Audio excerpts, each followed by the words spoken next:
17. 17 veterans die by suicide every single day in America. That's more than 6,000 lives a year, more than all U.S. combat deaths in Iraq and Afghanistan combined. And yet, while we clap for service members in airports and wave flags on Veterans Day, the reality inside VA offices looks nothing like gratitude. Veterans are handed denial letters, stuck in backlogs that stretch for years, or told their illnesses don't qualify. America has two faces, one for parades and one for the people who actually fought the wars.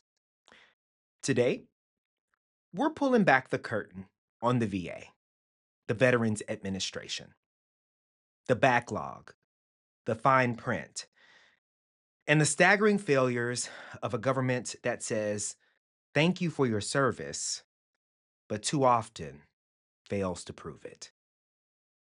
Let's start the show.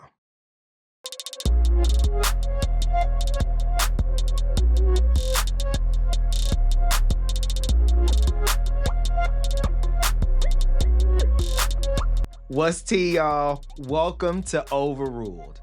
I'm Jay, and today we're putting the Veterans Administration on trial. The VA was supposed to be the safety net, the guarantee that when service ends, care begins. Instead, it's become a maze of red tape, lawsuits, and broken promises.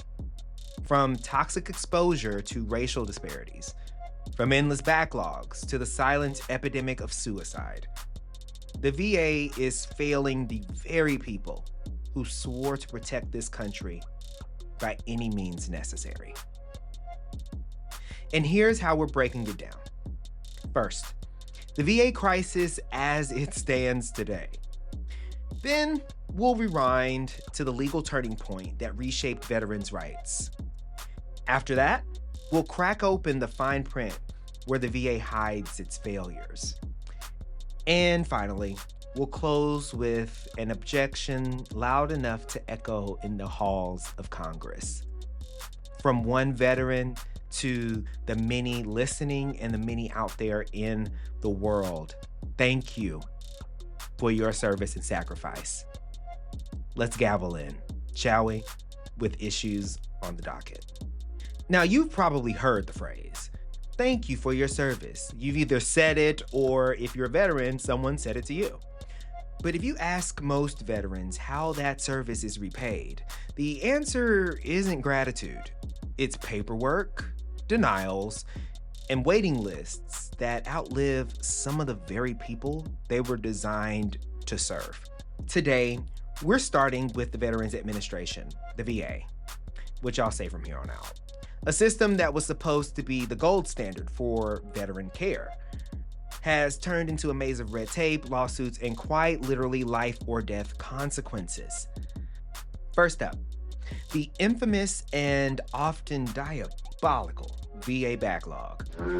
As of mid-2024, the VA itself admitted it had a backlog of over 400,000 disability claims. That's, for perspective, 400,000 veterans waiting, often months, sometimes years, to find out whether the government agrees they deserve the benefits Congress has already promised them based off of their service to our nation. Now, this backlog is not anything new. Back in 2013, during the height of Iraq and Afghanistan deployments, the backlog ballooned to over 600,000 pending claims. Billions have been spent to fix it. Modernization projects, new IT systems, expanded staffing. And yet, the bottleneck is still here. The Government Accountability Office, aka the GAO, in a 2023 report didn't sugarcoat this. Quote, VA continues to struggle with accurately projecting workload, contributing to persistent delays in claims processing. In plain English, they know there's a problem, they can't get a handle on it, and veterans are the ones paying the price. And the price is steep. Trust me, I know. When your claim is stuck in backlog limbo, that's not just paperwork. It's rent you can't pay, medical care you cannot access, and jobs you can't hold because the condition you picked up in your uniform is untreated. Some veterans don't live long enough to see their claims resolved. That's not just a bureaucratic failure, it's a moral one.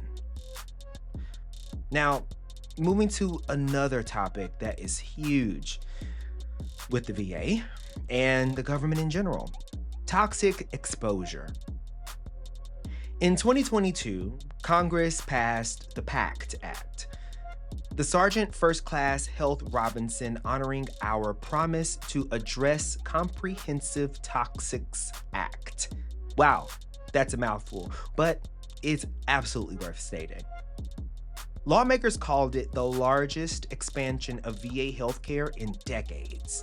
On paper, it opened the doors for millions exposed to Agent Orange, burn pits, and other toxic chemicals. It added 23 presumptive conditions, meaning if you served in a certain place and time and have one of these illnesses, the VA is supposed to assume it's service-connected or service-related. Sounds great, right? But in reality, the rollout has been rocky. By mid-2023, outlets like Stars and Stripes reported that veterans were waiting months just to get a screening, and many who applied were denied anyway. Make that make sense. Advocates say the fine print still leaves thousands behind. Gulf War veterans with chronic multi-symptom illness still excluded. Women veterans exposed to toxins often left out because the presumptive lists don't account for their service experiences. And as if you needed, a topper to all of this, lawsuits are already rolling in, not just about delays, but about wrongful denials under a law that was supposed to make approval automatic. So once again, Congress passes a promise and the courts are left to enforce it, if they can. Finally, let's talk about race. Everyone's favorite thing to talk about in America. A 2022 study from the Yale Veterans Legal Services Clinic dug into 2 decades of VA data. And what they found was damning, concerning, alarming. From 2001 to 2020, Black veterans were denied disability claims at rates nearly 30% higher than white veterans. But we don't have a race issue in America, huh? Okay. Let that sink in, truly. These aren't people being compared to civilians. These are veterans who all wore the same uniform, fought under the same flag, and then came home to a system that supposedly treats them equally. This isn't an oversight alone. This is systemic. That's why Marine Corps veteran Conley Monk Jr. filed a lawsuit against the VA, saying, quote, "The VA had a pattern of turning us away, even when the law said we were eligible." His case, Monk versus United States, has become a rallying point for addressing racial bias inside the very agency created to protect veterans of all races. And he's not alone. Civil rights lawyers are framing these disparities as violations of equal protection and Title VI of the Civil Rights Act. In other words, the VA isn't just failing veterans, it may be, and it is, actively discriminating against them. So here we are in 2025.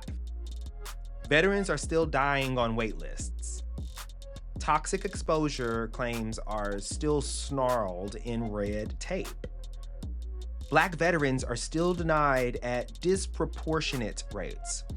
And lawsuits are stacking up to force the VA to do what it should have been doing all along in the first damn place. This, unfortunately, is not hyperbole. This, my friends, is simply a fact. Which begs the question, how did we get here? How did we build a system where veterans had to sue just to be heard? To answer that, we've got to rewind the tapes. We need to go back to the legal turning points, the laws and cases that shaped today's VA. Because only then can we understand why it's broken and what it really will take to fix it. Coming up, the case, well, actually, the law that changed everything. Stay with us. Let me start with a story. Meet David, a Vietnam veteran who came home in the early 1970s with what we now recognize as PTSD. But back then, the VA didn't have a name for it, let alone a benefits category. David struggled to keep steady work. His marriage fell apart, and when he finally turned to the VA for help, he was denied. The letter basically said, no sufficient evidence that your nightmares, panic attacks, and depression were caused by service. So David appealed, denied once again. He tried one more time. Same result. And here's the part that makes your blood boil.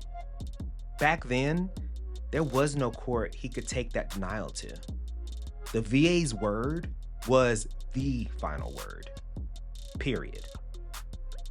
No matter how wrong the VA was, no matter how inconsistent, unfair, or discriminatory the decision, veterans like David had no legal recourse.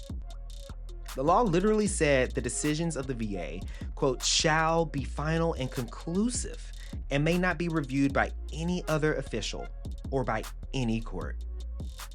So David gave up. Like thousands of veterans of his era, he just stopped filing. Defeated.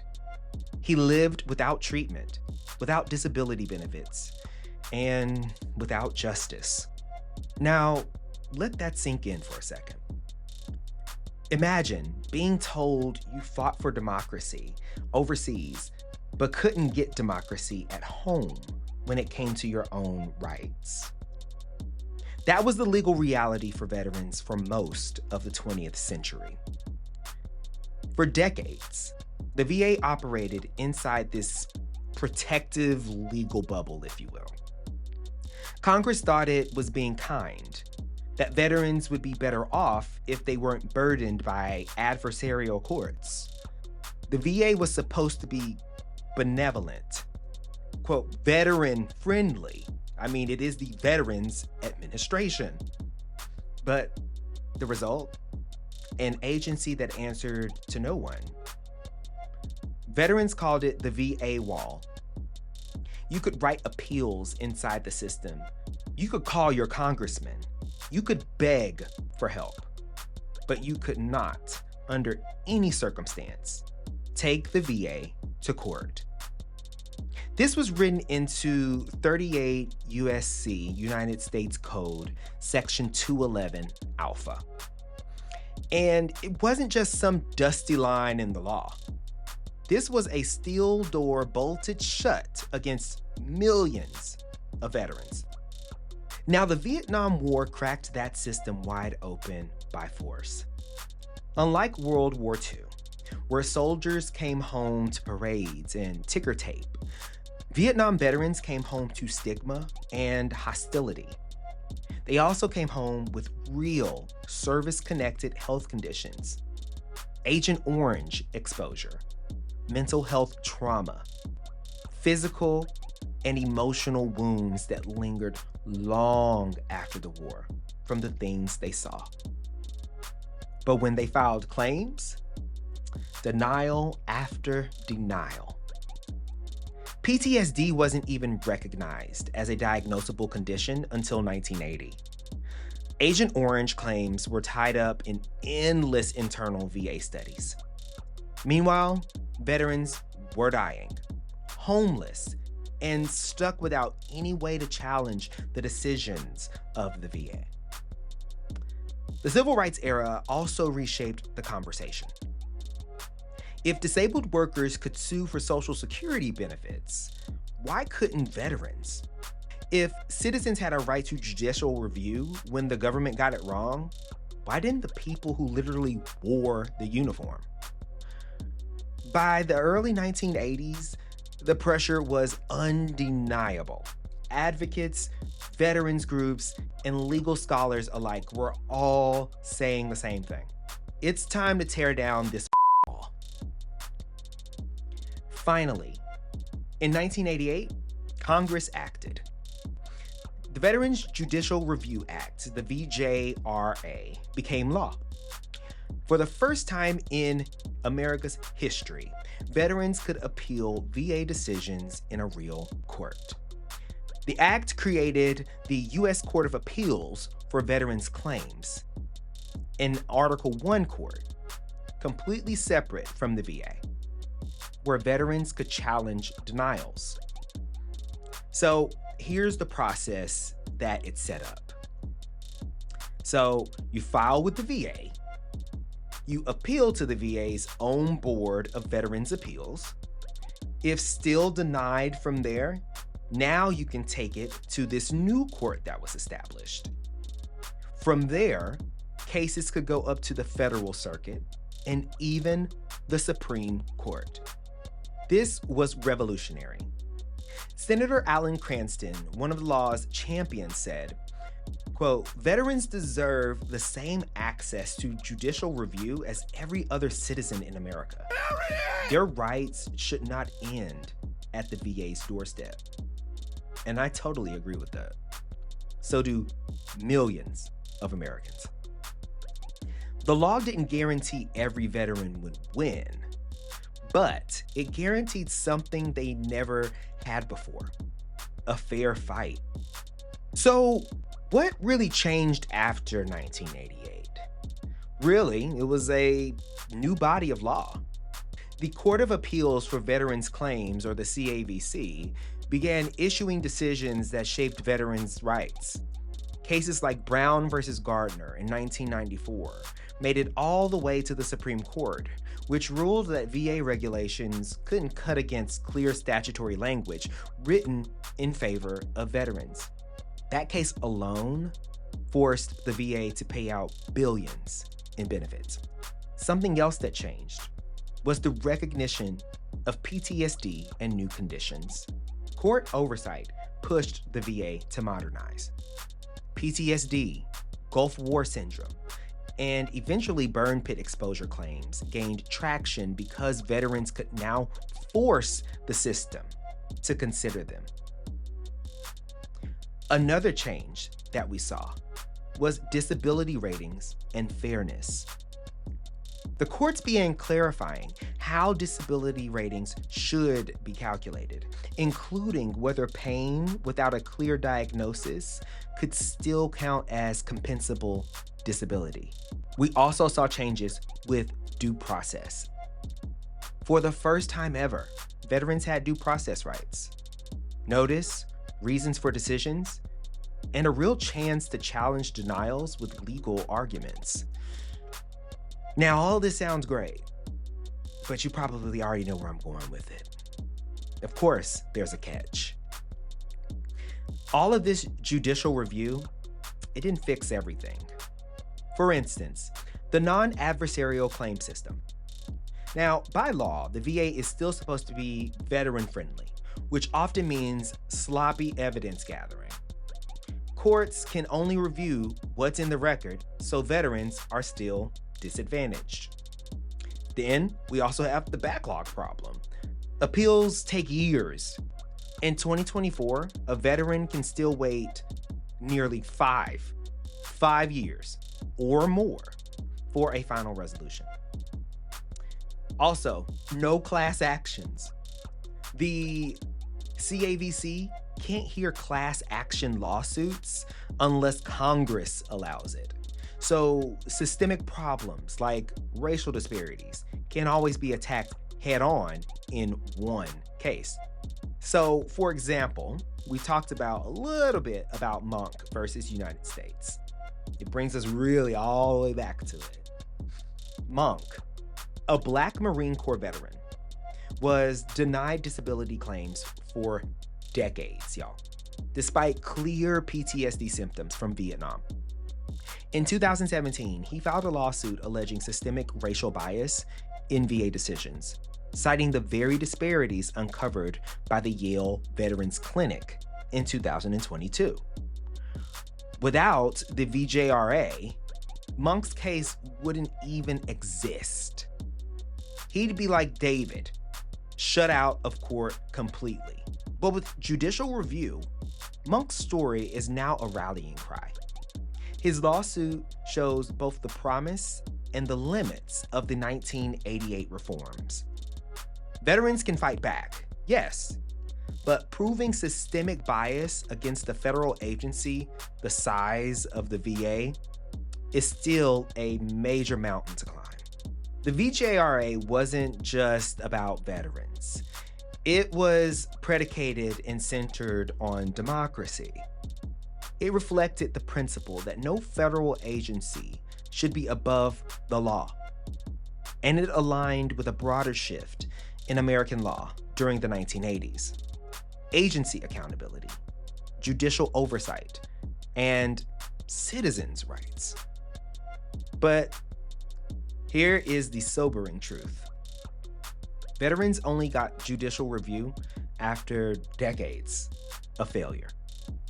Change came reactively, not proactively. And the system we have today, backlogs, toxic exposure fights, racial disparities, they show that legal rights on paper don't always translate into justice on the ground. So here's the irony. In 1988, veterans finally won the right to take the VA to court. They could appeal, argue, and demand accountability. And yet, here we are in 2025, still drowning in backlogs. Over 400,000, to be specific. Still fighting over toxic exposure. Still seeing racial disparities in benefits. What have we solved here? Not much. The law gave veterans the right to fight, but it never guaranteed they'd win. And that, my friends, brings us to today's Exhibit Asterisk. Because tucked in the fine print of veterans law are the exclusions, loopholes, and technicalities that keep thousands of veterans waiting, wondering, and wanting. Let's take a quick break. We'll be right back. Welcome back to Exhibit Asterisk, where we flip over the VA's glossy brochures and look at what's hiding in the fine print. The promises look great in bold type, but in the footnotes, that is where the failures live. First up, presumptive conditions. On paper, it's simple. If you served in a certain place at a certain time and later get certain illnesses, the VA presumes your condition is service-related. Following? Got it. Agent Orange in Vietnam? Covered. Certain cancers? Covered. Exposure to burn pits? Covered. But here is the catch. If your condition isn't on that presumptive list, you're basically out of luck. That's why Gulf War veterans suffering for decades with chronic fatigue, memory loss, and neurological problems are still fighting to prove what should be overwhelmingly obvious, that their service made them sick. Even when Congress expanded some presumptions in 2010 and again with the PACT Act in 2022, thousands of veterans fell through the cracks. Gulf War illness, women's reproductive health injuries, and countless chronic conditions aren't considered presumptive. So the burden stays on the veteran to prove it against a wall of bureaucracy. The fine print turns what looks like a guarantee into nothing short of a guessing game. Now, let's talk about women veterans. Women make up nearly 1 in 5 service members today, the fastest growing group of veterans. But the VA system wasn't built for them, and the fine print absolutely proves that. A 2021 Government Accountability Office report found VA examiners routinely failed to account for women's health conditions in disability exams. Reproductive injuries, PTSD tied to military sexual trauma, and long-term impacts of toxic exposure often get brushed aside or minimized because the evaluation models were designed decades ago for men. The VA says it provides gender-sensitive care, but here's the reality. Women are still denied or lowballed because their claims don't fit the model that they've established, that model that's established for men.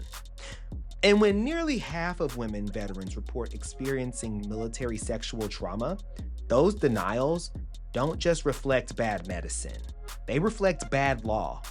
Now, here's another asterisk you won't see on the billboard. No class actions. In most areas of American law, if a company or agency is harming thousands of people in the same way, you can bring a class action to fix it for everyone. Not with the VA, though. The Court of Appeals for Veterans Claims doesn't allow class actions unless Congress explicitly says so. And guess what? Congress almost never, if ever, does.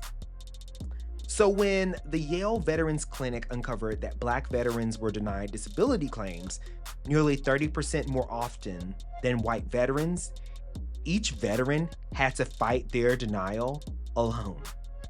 No class action availability. Think about how insane that really is. Systemic discrimination, but the law forces veterans to fight piecemeal, onesie-twosie. One case, one appeal, one denial at a time. Does that make any sense? It's like trying to drain the ocean with a coffee straw. What are we doing? And finally, the most, in my opinion, heartbreaking asterisk of them all. About 17 veterans die by self-harm every day in this country. It's a crisis that has barely budged in over 2 decades. The VA has programs, crisis lines, outreach efforts, peer support networks. But here's the fine print. Most of those programs aren't legal entitlements under Title 38. They're discretionary. Meaning, every year, Congress has to decide whether to fund them. If the political winds shift, those programs can be cut altogether, reduced, or just outright eliminated in perpetuity. Imagine if Social Security or Medicare worked like that. Benefits one year, gone the next, depending on budget mood swings. That's not a way to live, y'all. But for suicide and self-harm prevention, that's exactly how it's written. So, what's the point, right? Here's the point, and let me tell you. The VA looks good on the surface.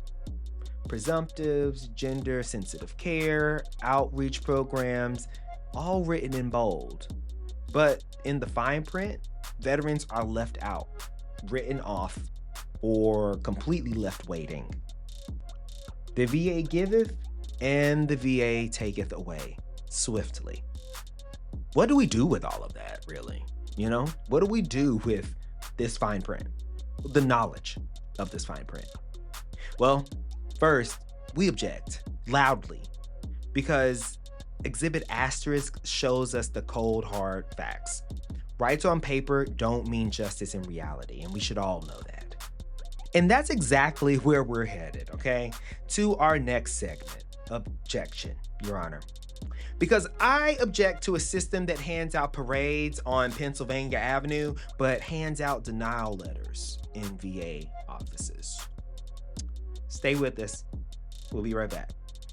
All right, let's not waste any time here.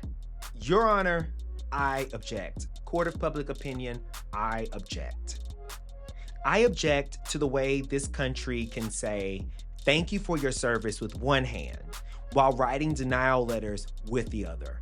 To the way we put veterans on pedestals in speeches, but push them to the bottom of waiting lists in practice. To the way we promise care, but deliver caveats, footnotes, and fine print. Here is the hard truth. Thank you for your service costs nothing, but living up to that promise, that costs commitment. And on that, America keeps coming up short. As of 2024, the VA backlog topped 400,000 pending disability claims. That's 400,000 veterans, y'all, waiting, hoping, sometimes dying before their governments make good on its word. This is deja vu all over again. In 2013, the backlog peaked over 600,000. I mentioned this at the top of the show to frame all of this for y'all. Billions have been spent. Task forces have been formed. Modernization projects have been rolled out. And yet here we are still stuck, still waiting, still dealing with the Martin Luther King said it plain. MLK Jr. said it very plain. Justice too long delayed is justice denied. Tell me how that doesn't apply here. I'll wait. What is a veteran dying in backlog limbo if not justice denied? And then comes the fine print. Gulf War veterans, over 250,000 of them, report chronic illnesses that the VA still won't presume as service-connected, which means years of proving and reproving what should already be recognized. Women, now nearly 1 in 5 service members, walk into VA exams built on outdated models designed for men. A 2021 GAO report found women's health conditions often ignored, from reproductive injuries to PTSD tied to military sexual trauma, among many other things. Suicide and self-harm prevention programs, they're not guaranteed by law. They're discretionary. That's wild. That means they exist only if Congress decides to fund them each year. Frederick Douglass warned us, power concedes nothing without a demand. And in the VA system, nothing is conceded easily. Every promise comes with an asterisk. Every benefit comes with a fight. And then the most shameful footnote, racial disparities. A 2022 Yale Veterans Clinic study found Black veterans were denied disability benefits nearly 30% more often than white veterans between 2001 and 2020. Imagine what it is now. Same oath, same service, same uniform, different outcome. How, Sway? How? This is the ugly inheritance of a system that denied Black veterans GI Bill benefits after World War II and continues to deny them justice now. Barack Obama once said, "We are not as divided as our politics suggest, but we are divided by the injustices that persist, and those injustices persist at the VA's front desk." And then, as if all of that wasn't enough, there's the heartbreak that overshadows all of this. 17 veterans dying by suicide every day in America? Really, America? 6,000 lives lost a year, at least? And growing? America. That is more than the number of troops that passed in Iraq and Afghanistan. What? Everyone, think about that. We lose more veterans right here in America due to self-harm than we have ever lost on the battlefield in 2 decades of war. And what's disturbing, at least it should be to you, is that the VA knows that. Congress knows that.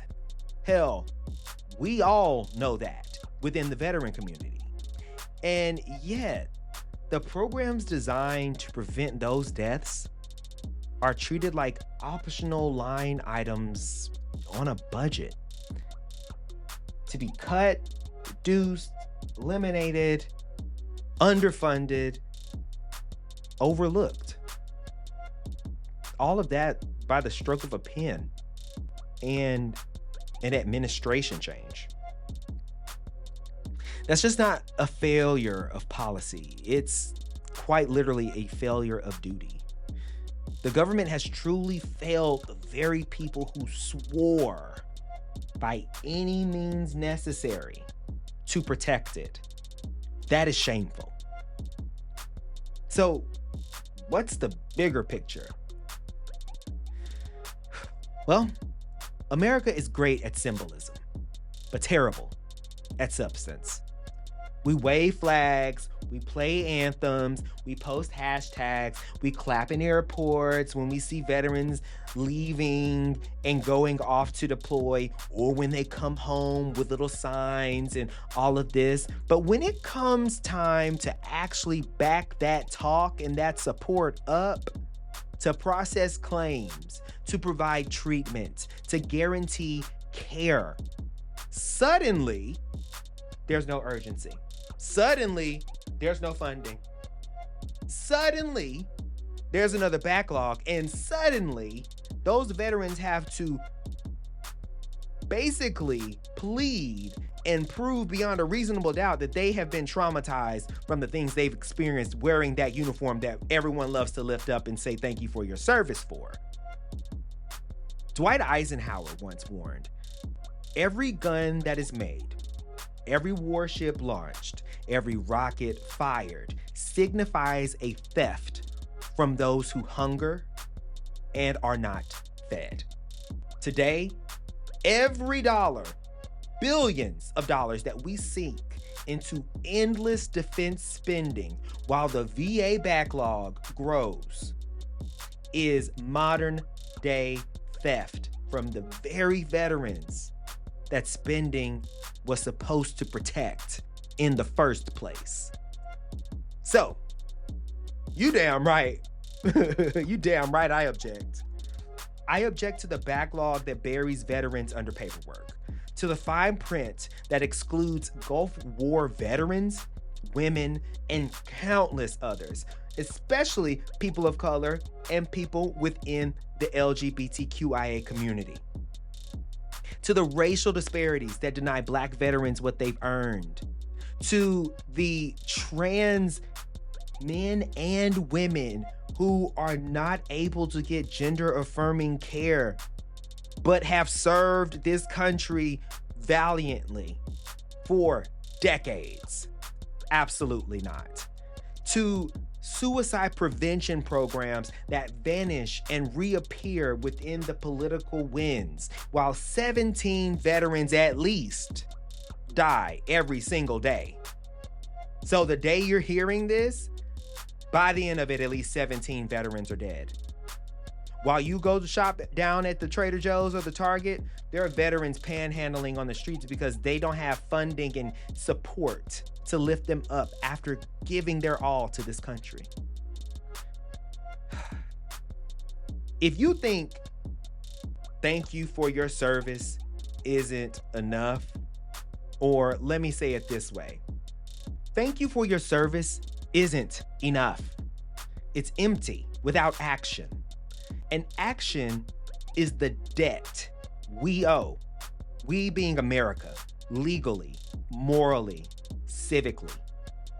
Veterans shouldn't have to fight for democracy abroad and then fight their own damn government for recognition and support at home.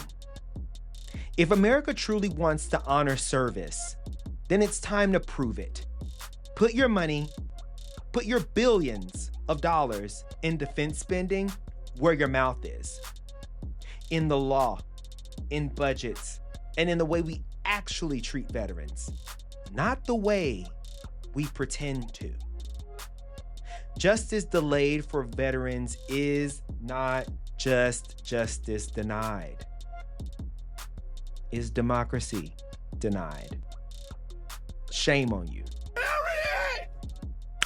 And with that, y'all, thank you so much for listening to this week's episode of Overruled. This one touched me, of course, because I am a veteran and I've seen how this system impacts veterans, both in and out of the uniform. So this episode is special to me because I want to highlight another community that doesn't get the support it absolutely deserves. The things that we all go through day in and day out, wearing that uniform on behalf of this country. That's why all of us really have stories. All of us do, because we've all seen something, either here in the United States or abroad. So I hope that this episode resonates with those of you who have veterans in your family, those of you who are veterans, those of you who just know veterans in your life. Share this episode with them. I would love to hear from you and them. Now, all right. If you enjoyed today's episode, which, come on now, I would venture to say, of course you did. You're listening. Here's how you can support. Tap and leave 5 stars wherever you listen. Please and thank you. Leave a review about something you've taken away or you have a comment on regarding the show. Share this episode with your group chat. You know, all the people in your life that you know can benefit from this and who needs this energy and who would do something with this energy. And now, if you got a legal question that's not literally a legal issue, but like, something that is perplexing about the law you want me to dive into, a rant of your own, or something that you just want me to give an opinion on in the legal universe that affects minority communities, go ahead and email me over at theoverruledpodcast@gmail.com. Follow us on Instagram, TikTok, and Blue Sky at Overruled Podcast. On YouTube at The Overruled Podcast. Seriously, like, share, or repost something nice. We'll talk back. We not scared over here. All right. TTYL, my legal eagles. Until the next one. Bye. And there you have it. And boom goes the dynamite. Pop goes the weasel. Abracadabra. Here we are. We've made it to the end. It's been a journey. Yeah. I have to exhale because, you know, the more I do these episodes and the more that I hone in on the topics and subject matter that really matter to me and to people within my communities, the more emotionally kind of invested I become as I do them. And so, you know, being a veteran in this America and being a Black one, being a Black, gay, opinionated, veteran, it is, it's like you've really had to earn your stripes. I'll say it that way. Like, I have been in the military for almost 15 years. And oh, it's good to actually, this is perfect to even bring it up here. Like, I came to the realization over this last year, 2025, like, I gotta punch it. I gotta go. And I'm only in the reserves now. I used to be active duty, but I came to this realization.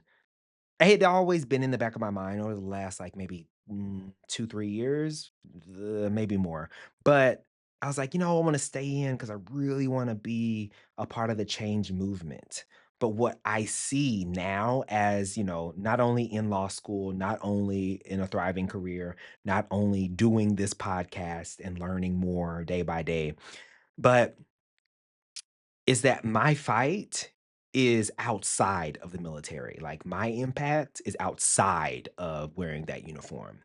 And with this administration over the last damn near year at this point, it is so telling that I don't align with a lot of the things that this country um, purports when they look at the military, when they look at the Department of Defense. And I also don't wanna be someone that has to sacrifice everything for an administration that doesn't give a about me, that looks at me as if I'm just a body, and that I don't bring any value to anything else outside of being a body in another country, shooting people or being shot at. So, it it is very timely that I'm doing this episode, but it is even more so important that I wanted to do this episode. Oh, by the way, this is Afties. Didn't announce it. Whoopsie. But y'all know if y'all been listening to these episodes. Y'all know we shift after the show is over. But yeah, it's all been this episode really just kind of reminded me that. And thankfully, I've had some really good conversations with people in my life, people really close to me, and my therapist. Who that black woman? I think I mentioned she's a black woman. She's also a veteran, and she's had her experiences. But like all these people really encouraged me and was like, "You just have to do what's right for you, and you know the feeling when it's time to go." And I felt that over this year for sure. With all of the policy changes, I'll be honest with you all. The really the straw that broke the camel's back for me this year was the government repealing all of the rights and access to trans care for trans service members.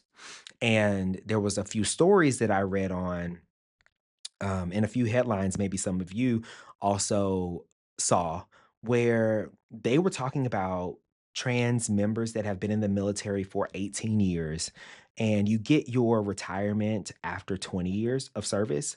But with this new policy that had come out, not only was access to care restricted, but they were also being forced out of the military. So someone who is, say, serving and has served over 18 years honorably, done nothing wrong. They just so happen to be trans. They're now getting forced out of the military. And what that then does is then rob them of their ability to get retirement, which is their pension, which they would have for life. And seeing that the administration and this government could be so cold, so targeted, like to do that and not even allow those service members to finish their last year, if that they have left, that is devastating. Because then it's like my country truly doesn't give a about any of the years I gave them. And feeling that even though I am not trans, knowing that people within my community, within the queer community, like that's happening to them. I mean, I can't stand by and just say, yeah, I'm just going to carry on because it's only a matter of time before it's not just trans people, it's gay people, you know, and that's actively happening anyway. So, all that's to say, I hope that this episode touches someone in some way in a positive way that they feel activated. You know me, I want y'all to do something. I want y'all to get out there in whatever way you see fit for you and be a part of the solution, not the problem. And I know for me, being outside of the military completely will be the solution, okay, for me to really make sure that I can go after them the way that I want and go after this government and go after all these communities that are oppressing our communities day by day. So that's all I got for today, y'all. Law school's trucking along. We good. Um, and oof, life has been lifing. Not like a bad thing. It's just there's so much going on, you know what I mean? So much in the world going on, so much that we are being like almost force fed day in and day out, and we have to find the light. I'll leave you with this. One of the things that I had a takeaway from when I went on my wellness retreat some weeks ago, um, and doing, meditation and working with energy healers and this, that, and the other, was that, you know what? We always look at situations, we all do this, where we're like, oh my God, I cannot wait to like see the light at the end of the tunnel. Like, bitch, it is rough around here. And I see a little bit of light at the end of the tunnel. I'm ready for that thing to get closer. One of the takeaways I had that, like, for some reason, it never really activated until that moment, like in all these years of therapy and just self work and life. I had this takeaway of wait, I am the light. I'm the light. I am the sun here in this situation. I am the bright light. So I light up any space I go into, and I want you to take that, right? So as has been very dire, very bleak, very problematic, remember, you don't have to wait for the light at the end of the tunnel. You are the light. So you illuminate any room you enter. You just got to remember you have the light, not rely on someone else or something to be the light at the end of the tunnel. You feel me? Okay. That's all I got. That's all I got. Leave y'all with that good energy, that good vibe. Okay. Until the next time, y'all. Love y'all, not in a weird way. Love me back, not in a weird way. All right, y'all. Bye.